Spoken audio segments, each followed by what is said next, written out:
বৈষম্য বঞ্চনার শেকল ভেঙে ১৯৭১ সালের ১৬ই ডিসেম্বর স্বাধীন হয় ৫৬,০০০ বর্গমাইলের বাংলাদেশ। এরপর কেটে গেছে ৫৩ বছর। প্রায় ৫.৫ দশকের এই পথ চলায় অর্থনৈতিক স্বাধীনতার স্বাদ পেয়েছে কি লাল সবুজের দেশ, যেখানে এখনও স্বাধীনতার সূর্য গায়ে মেখে খাদ্যের যোগান নিশ্চিত করতে মাঠেই পার হয় কৃষকের গোটা জীবন। বিজয় দিবস খুশির দিনে আমরা কি খুশি হমু। কৃষকের লাভ তেমন ওইবার চায় না হন। আমরা তো কম দামে দেয়, আমাকে মানুষে বেশি দামে বেশি।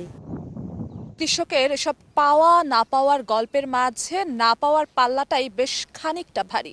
তবে তেপান্তরের মাঠ পেরিয়ে এসব গল্প কি ছুঁতে পারে উন্নয়নের শহরকে? যেখানে বসে কষা হয় উন্নয়নের মহাপরিকল্পনা, যে শহরে রচিত হয় অর্থনীতির নানা সূচকের উত্থান পতনের গল্প, সেখানে বিজয় আবার দুভাগে বিভক্ত। যে দাম জিনিসের কষ্টের উপর আর কি জীবনযাপন চালাইতে হয়েছে। এই ঘরে বিজয় কিছুটা ম্লান হলেও মুদ্রার উল্টো পিঠ সুউচ্চ ভবনে। আমার জায়গা থেকে আমি ভালো আছি। আমরা চাই যে বাংলাদেশ ভালো থাকুক। এমন বাস্তবতায় দেশের জিডিপি প্রবৃদ্ধিকে মিথ হিসেবে উল্লেখ করা হয়েছে শ্বেতপত্রে। জানানো হয়েছে ভয়াবহ অবস্থায় রয়েছে আয় ও সম্পদ ভোগের বৈষম্য। এ অবস্থায় ২০২৬ সালে উন্নয়নশীল দেশের চূড়ান্ত স্বীকৃতির আগেই অর্থনৈতিক বিজয়কে সার্বজনীন করার পরামর্শ অর্থনীতিবিদদের। বিজয়ের মাসে আমরা তো এখন ফিরে তাকানোর একটা সময় এসছে।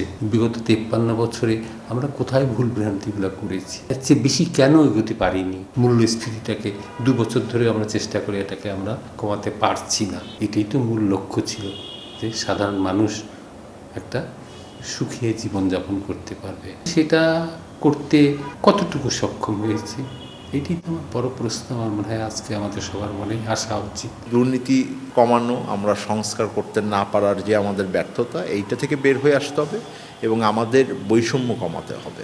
এদিকে মরার ওপর খাড়ার ঘা, পিছিয়ে পড়াদের এগিয়ে নিতে সরকারি উদ্যোগেরও নয় ছয়। দৈনন্দিন জীবন যাপনের প্রশ্নে এক এক শ্রেণী পেশার মানুষের কাছে বিজয়ের সংজ্ঞা এক এক রকম। বিশেষজ্ঞরা বলছেন, যেদিন ঘুচবে আয় বৈষম্য, থাকবে পর্যাপ্ত কর্মসংস্থান এবং মূল্যস্ফীতির জাতাকলে পিষ্ট হতে হবে না সাধারণ মানুষকে, সেদিনই আসবে সত্যিকারের অর্থনীতির বিজয়। জিনাতারা যশোয়া, সময় সংবাদ, ঢাকা।